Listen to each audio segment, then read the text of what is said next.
Hola, ¿cómo les va? Bueno, vamos a seguir con esta clase número... No me acuerdo. Algo 6, 7, ya estoy re perdido. Disculpen, mala mía. Vamos a tratar de... ¿se acuerdan? La vez pasada habíamos empezado a tomar estas preguntas de la filosofía y volcarlas sobre educación, ¿no? Entonces decíamos lo siguiente, que las tres preguntas de la filosofía, qué, por qué y para qué, tratamos de llevarlas a la educación. Fenomenología, hermenéutica y metafísica. Sin duda que generalmente estas preguntas no tienen respuestas. Entonces ustedes me dirán, bueno, no tiene respuesta, listo, ya está. Estamos en el segundo 45, matamos este video y... Pero pese a eso, está bueno ver los caminos que se fueron haciendo con estas preguntas, ¿sí? Después nosotros diremos, este me parece un camino interesante, este no tanto. La idea es caminar, ¿sí? La idea es caminar. Es como la utopía de Galeano, o el caminante no hay camino, se hace camino al andar. Bueno, entonces la idea es caminar. ¿Cuál va a ser el camino de hoy? Tratar de caminar esta pregunta. ¿Para qué educamos? Que me olvidé ponerle el signo de interrogación final, ¿no? Ustedes dirán, uy, Emanuel, qué mal que estás. Sí, tienes razón. Entonces, ¿para qué educamos? Bueno, tenemos un montón de respuestas. Imagínense que a lo largo de la historia y cada sociedad ha dado su respuesta. Hay un libro que es relativamente nuevo, que es de Puigros Marengo, Reflexiones pedagógicas. Yo tengo la fotocopia por acá.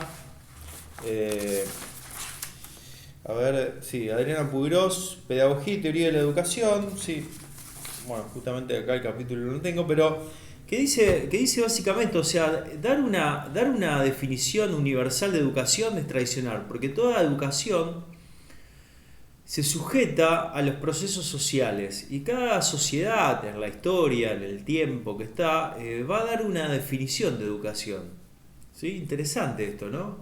Es decir, no existe la educación, sino que existen diferentes formas de educar. ¿Sí? Y eso está sujeto a cada sociedad. Pero bueno, nosotros vamos a olvidarnos de esto y vamos a lanzarnos a tirar definiciones así como para pensar un poco. Eh, Nosotros decíamos que es educación un fenómeno universal, lo reconocemos por todas partes. Somos educados, recibimos educación, damos educación por momentos. ¿Para qué educamos? O sea, para que lo humano sea humano. Nosotros decimos que la educación viene como a completar esa naturaleza que recibimos como seres humanos incompletos, inconclusos, inacabados. Esta idea de Bersón, o sea, que la naturaleza humana se retrae en su dinámica evolutiva, queda como dañada, como herida y la educación viene a curar. Por ahí hay algunos que opinaron, decían esto en el foro, les llamaba la atención esto, la educación viene como a reparar la herida humana, ¿sí? Un poco de eso se trata. ¿Sí? Se trata, si nosotros vemos Riquer, más que nada piensa esto, bueno, Agustín de Hipona también piensa esto, eh, Riquer en la simbólica del mar, y si no también lo podemos pensar bajo una psicóloga argentina, Perla Selmanovich, que dice la educación es dar amparo, ¿no? Es proteger la fragilidad humana. ¿Sí? Pensemos en aquellas personas que no han pasado por educación formal y demás, que un poco sienten esta desprotección, están heridos, tienen el dolor social en carne viva. Entonces, la pregunta de hoy es ¿para qué educamos? Si nosotros nos ponemos a pensar para qué educa el hombre, encontramos fines subjetivos, individuales, pero también encontramos como grandes constantes, que un poco vamos a seguir acá a Bourdieu, grandes constantes acerca de lo que fue sucediendo con la educación a lo largo de la historia. ¿Sí? Bourdieu dice que bueno, toda sociedad tiende a la reproducción, ¿sí? Que la reproducción es sostenerse en el tiempo, propagarse, ¿sí? Tender a una trascendencia, ¿sí? Y él toma esta palabrita, reproducción, ¿sí? La sociedad que busca de alguna manera perpetuarse se reproduce. Si vamos a los términos más latinos, esta es la idea de tradición, de traditio, tradicio. Entonces, la sociedad se reproduce de tres maneras, dice Bourdieu. ¿Sí? Yo mucho con Bourdieu no acuerdo en algunas cosas, pero acá en este punto sí, o sea, por lo menos para pensar la educación, se reproduce biológicamente, bios, viene del griego, biología viene de bios, que significa vida, ¿sí?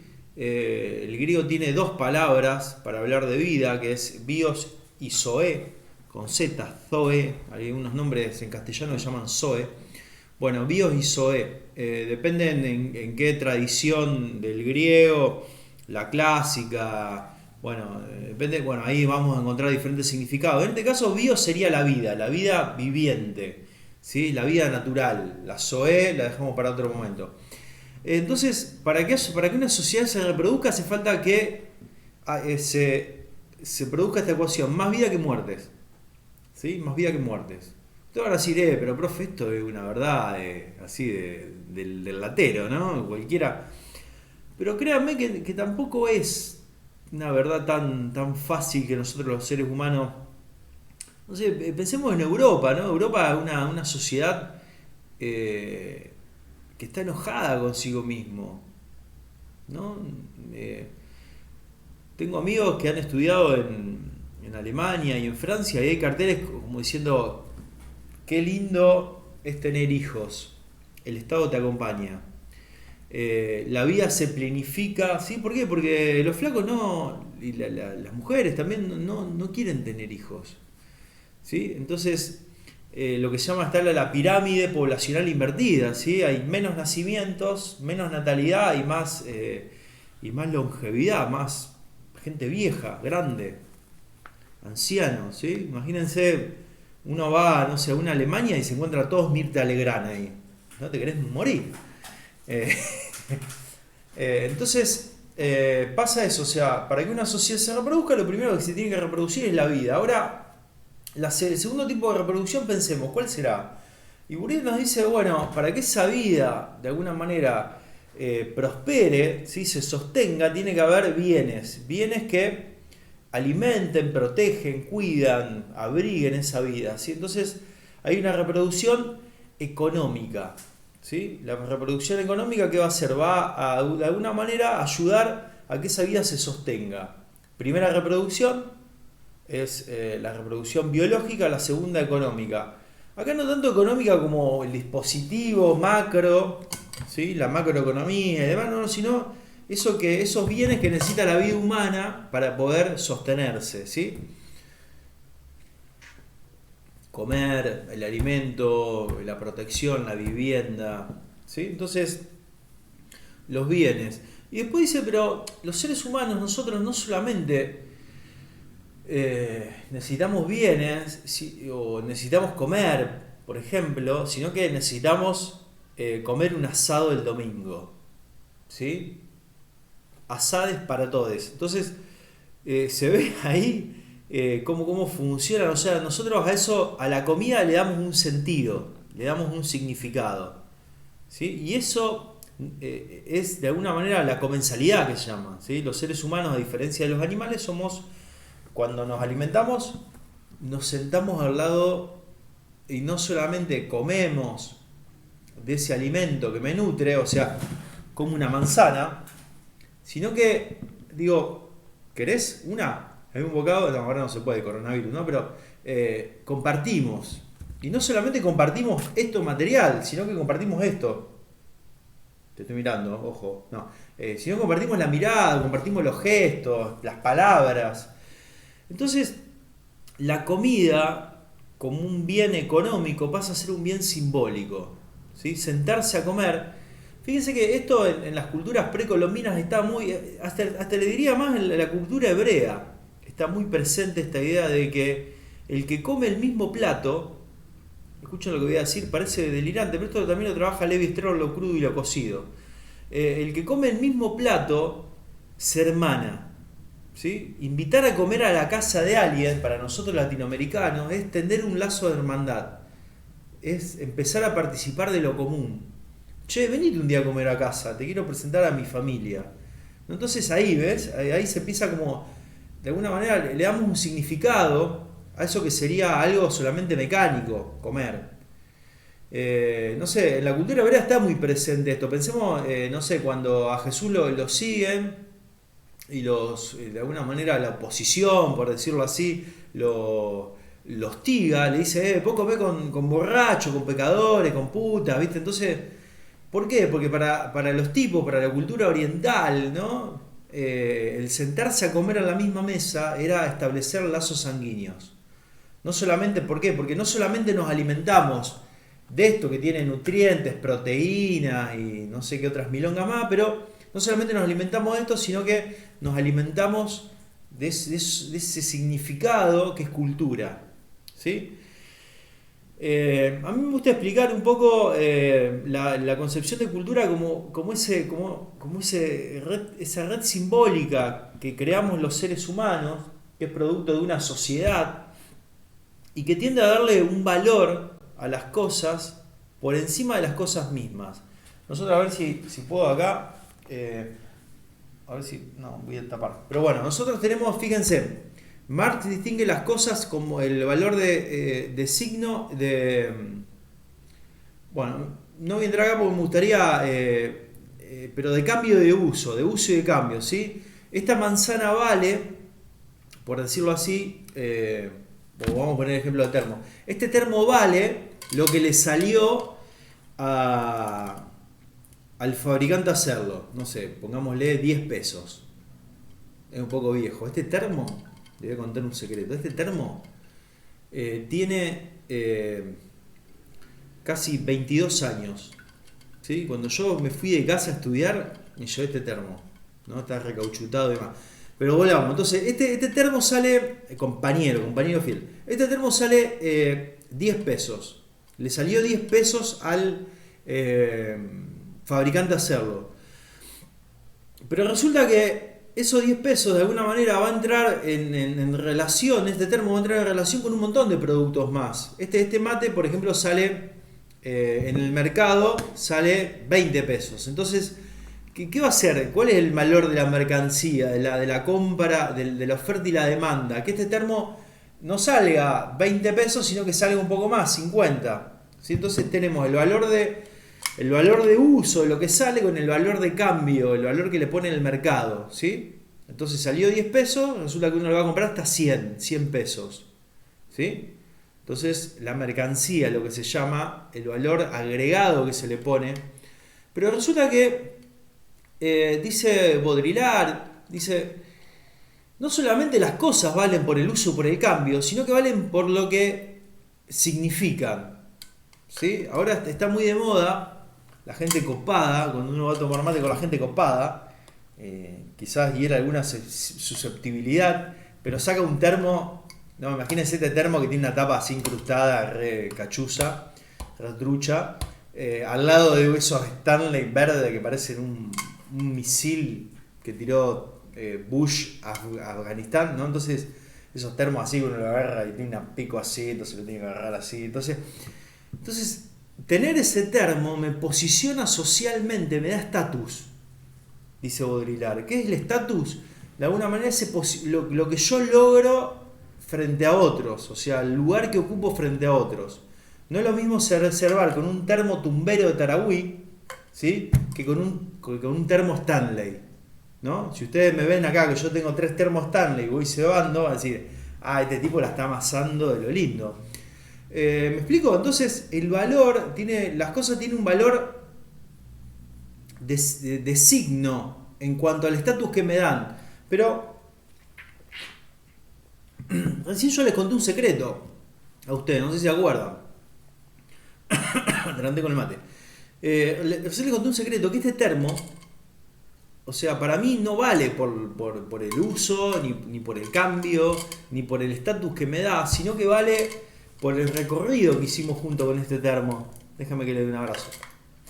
Entonces va a tener un valor, dice Baudrillard, un valor de símbolo. ¿Qué es un valor de símbolo? Una connotación que yo le voy a dar a este termo. ¿Sí? ¿Me explico? Bueno, todos esos tipos de valoraciones entran en el plano cultural. ¿Sí? Todos esos tipos de valoraciones entran. Esto no es solamente metal que contiene agua, sino que es un objeto, o sea, que sale algo que entra en el mercado como mercancía que me posiciona socialmente y que de alguna manera me simboliza algo para mí. Bueno, la educación, ¿en cuál de estos tres tipos de reproducciones, biológica, económica o sociocultural, entrará? Correcto, tercera opción, sociocultural. Educar de alguna manera es permitirle a la sociedad que reproduzca culturalmente bienes. ¿Sí? Esto, el lenguaje, ¿sí? Las prácticas, las conductas. ¿Sí? ¿Me explico? O sea, vestirse de esta manera no es solamente abrigarse, sino es de alguna manera tener un significado dentro de la sociedad. Imagínense que yo acá me pongo una campera con tacha, un pucho y una lata de birra. ¿Qué van a decir ustedes? ¿No? Es eso, el tipo, el profe es rocker. ¿Me explico? Entonces, la educación va a trabajar con los sentidos simbólicos que le damos a las cosas. ¿Sí? Perfecto. Estoy emocionado. Entonces va a ser la producción y distribución de bienes. ¿Sí? Va a trabajar, va a ser una transmisión. Transmisión lo dejamos ahí, una palabra muy potente, ahora la vamos a explicar. Pero va a apuntar a la reproducción de sentidos y símbolos culturales. La educación. Ahora la pregunta es, siempre que nosotros educamos, reproducimos de la misma lo que recibimos. O sea, mis viejos de alguna manera me entregaron lo que a ellos le dieron y yo le tengo que entregar a mis hijos o a las generaciones venideras. Le tengo que entregar lo que yo recibí. Es tal cual, es algo mecánico. Yo me acuerdo esta palabra reproducción, cuando éramos chicos, me acuerdo que mi viejo compró un grabador, ¿sí? No sé, capaz que algunos son muy chiquititos ni conocen este artefacto. Era una especie de bloque así de plástico que tenía botones. Vos ponías un cassette y subía, adelantaba y había un botón que se llama reproducir. Cada vez que vos accionabas ese botón, ¿sí? Volvía a actualizarse ese tema, ¿sí? Empezaba a sonar ese tema de manera idéntica. Entonces la reproducción tiene una forma de idem, de lo mismo, ¿sí? Tal cual, ¿sí? O sea, nosotros cada vez que educamos estamos haciendo permanentemente un ejercicio de mera reproducción. No, sino que cada vez que una sociedad se decide educar, no solamente reproduce lo mismo, sino que hay cosas que emergen a través de sus fisuras, de sus grietas, y surge la novedad. Entonces, esto Bourdieu llama el fenómeno de producción. ¿Sí? ¿Qué es la producción? Eso que se cuela, eso que se filtra, esa novedad que irrumpe. No sé, pensemos ustedes, ¿van a educar de la misma manera que ustedes reciben educación? Y no, es imposible. ¿Por qué? Porque la sociedad es distinta, porque yo soy distinto y porque los otros son distintos. Entonces ahí tenemos otra tensión, ¿sí? Tenemos otra tensión, que es reproducción-producción, o sea, tradición y novedad, ¿sí? Lo mismo y lo nuevo, lo que irrumpe. ¿Quedamos acá entonces? Ahora, si nosotros hablamos de reproducción y producción de saberes, que es lo que va a tratar de la educación, o sea, son saberes, o sea, en algún momento tenemos que preguntarnos qué carajo es saber, ¿sí? ¿Qué es saber? Y bueno, nosotros un poco en filosofía decíamos que saber tiene que ver con, el término más filosófico viene de sapere, del latín, sapere, que significa no solo sino sabor, ¿sí? Sino una forma como de distinguir, de ordenar, ¿sí? Los sentidos que le damos a las cosas. Entonces, acá tenemos otro tema recontra apasionante. ¿Qué es saber? ¿Sí? A ver, escucho ofertas.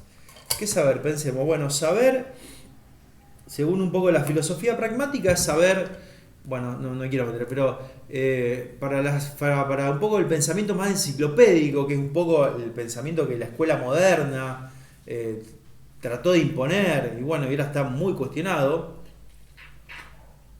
Saber era retener información. Saber, o sea, ¿qué es la enciclopedia? El movimiento enciclopédico.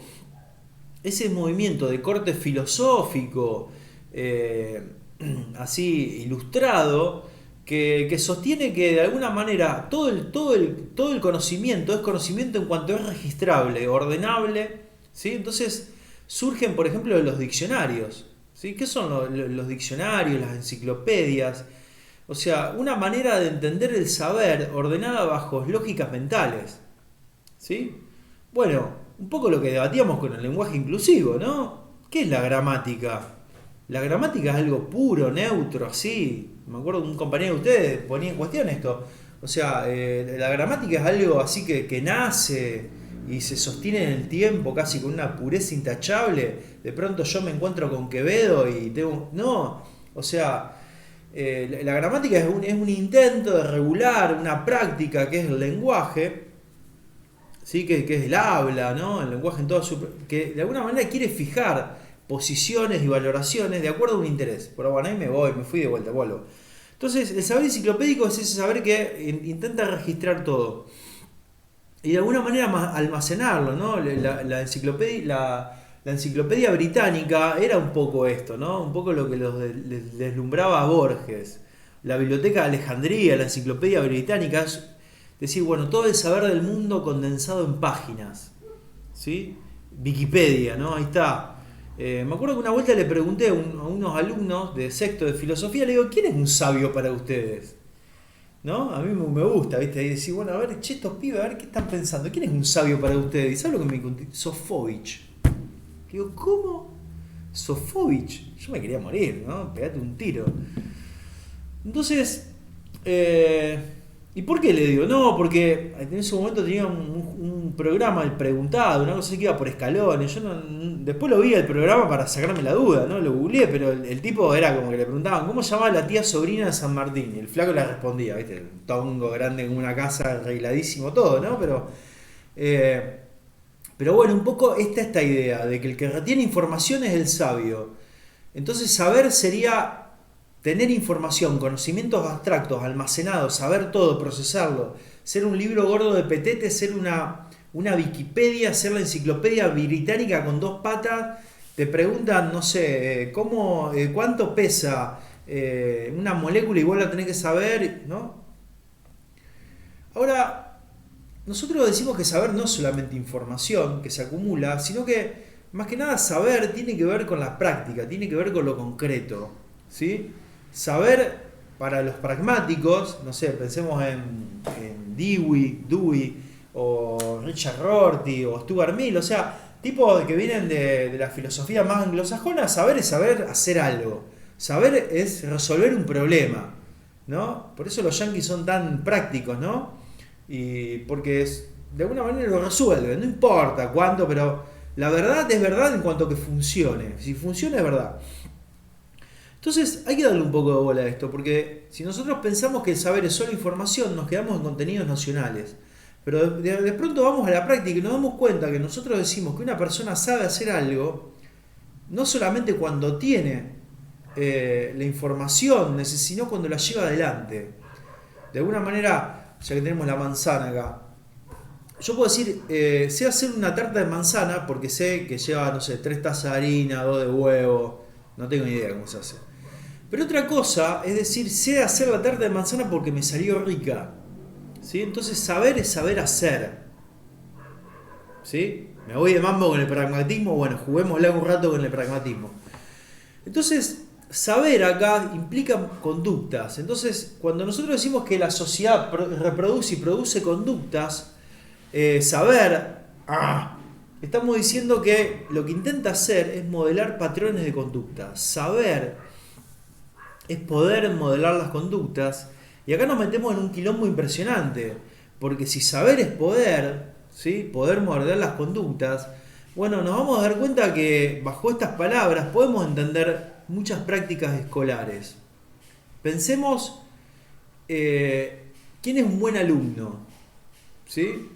Generalmente buen alumno no es aquel que tiene solamente los contenidos conceptuales claros en la cabeza de la materia que estemos dando, sino aquel también que modela sus conductas de acuerdo al orden que la escuela le propone, ¿no? El que se sienta adelante, el que levanta la mano, el que nunca va al baño, el que no charla con los compañeros, el que le lleva la manzana al profesor, le dice, profe, le traje su manzana. Entonces, ese es un buen alumno. Entonces, fíjense, un poco lo que dice Beer también. La escuela muchas veces dejó de pensar en las relaciones de saber para entrar en el juego de las relaciones de poder. Bueno, ¿qué es poder entonces? Vamos a tomar la definición de Foucault, o sea, poder es la capacidad de incidir en las conductas de los demás. ¿Sí? Poder es la capacidad de incidir en las conductas de los demás. ¿Sí? Alguien ejerce poder porque de alguna manera está tratando de modificar conductas, ya sea mentales o comportamientos, hábitos. ¿Sí? ¿Me explico? Entonces acá le entramos en la complejidad, ¿no? En el terreno así más el barro de la historia, diría Feynman, ¿no? No solo información, sino que es conductas. Ahora, la escuela, y en esto fue realmente una herramienta muy eficaz, bueno, me estoy yendo, o sea, se me alarga todo, esto va a durar, en vez de un año va a durar 5, me parece. Pero bueno, necesito decirlo, la escuela fue muy, muy hábil, muy audaz para modelar las conductas de los demás. Pensemos, o sea, que el poder de alguna manera se visibiliza, se concretiza para Foucault en dispositivos. ¿Qué son dispositivos? Son elementos ordenados de tal modo que hacen efectivo el poder. ¿Sí? Que hacen efectivo el poder. Esto. ¿Sí? El panóptico. Sin duda que por ahí ya vieron la definición de panóptico. Bueno, búsquenla. Pero el panóptico es un elemento de poder. ¿Sí? Otros dispositivos, el banco, el pizarrón. ¿Sí? Yo acá tengo el pizarrón, ¿no? Una cosa. O sea, todo lo que pasa dentro del salón pasa acá. Lo que pasa fuera del pizarrón no existe. No le demos bola. Es un dispositivo también de poder. No, pero profe, yo quiero contar porque el fin de semana me pasó esto. No. Olvídate, macho, lo que es el fin de semana acá. ¿Sí? Hoy vamos a aprender 2 más 2 o para qué educamos. Punto. Se ve entonces el dispositivo, la escuela de alguna manera está pensada, ¿sí? Esto un poco según las cárceles de Bentham, descubre Foucault, pensada para que el poder sea efectivo. ¿Sí? Pasillos, miradas, uno parado, silencio. ¿Sí? La Salle, ¿no? Dice, solamente tenemos un signo de que el otro está aprendiendo y que la enseñanza es efectiva a través del silencio. ¿Sí? El silencio de alguna manera es eso que acompaña la enseñanza. Bueno, me estoy yendo de tema. Entonces fíjense lo que hicimos. Reproducción social, producción, saber, poder, ¿sí? Poder, dispositivos, ¿sí? Entonces los dispositivos generan un orden, pero generan un desorden. Pensemos en los recreos, ¿no? Que ¿alguno tuvo la aventura de salir a un recreo de secundaria, de primero, segundo año de secundaria? ¿O un recreo de primaria? Bueno, sí, háganlo. Y si sobreviven, cuéntenme, ¿no? Porque de alguna manera el orden del salón genera tanta represión a nuestras emociones, a nuestro... No en todos lados, ¿no? Estoy generalizando, ¿no? Pero a nuestras emociones, a nuestros deseos de establecer relaciones horizontales, de dialogar, de contar, de mover el cuerpo, ¿sí? El dispositivo aula genera tanto control que de pronto, esto es un poco lo que, bueno, ahora les voy a decir, pero que de pronto cuando toca el timbre es como una especie de catarsis, es como un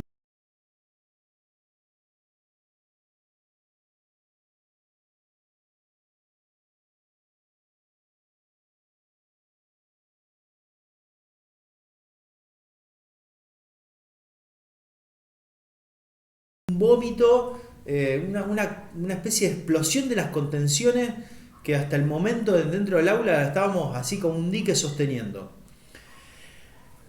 Bueno, llegamos hasta acá, no quiero que dure más de 15 minutos, pero siempre lo duplico. Entonces decimos, hacemos el recorrido, producción, distribución, quedó un poco esta idea, que después la vamos a abordar, que es un poco lo que plantea Puigros acerca de como los dos grandes mitos que van a regular un poco nuestra manera de pensar la educación en el occidente latinoamericano. Así que es un poco Prometeo y las prácticas de requerimiento de la Nueva India en ese momento de España cuando llega acá, ¿sí? Entonces, la vez que viene vamos a ir por esto. Bueno, para la vez que viene vamos a ir por esto, vamos a ver un poco brevemente lo que propone Durkheim, vamos a criticarlo. Después vamos a tratar de conjugar educación, socialización, escolarización, para ir pensando en nuevos horizontes.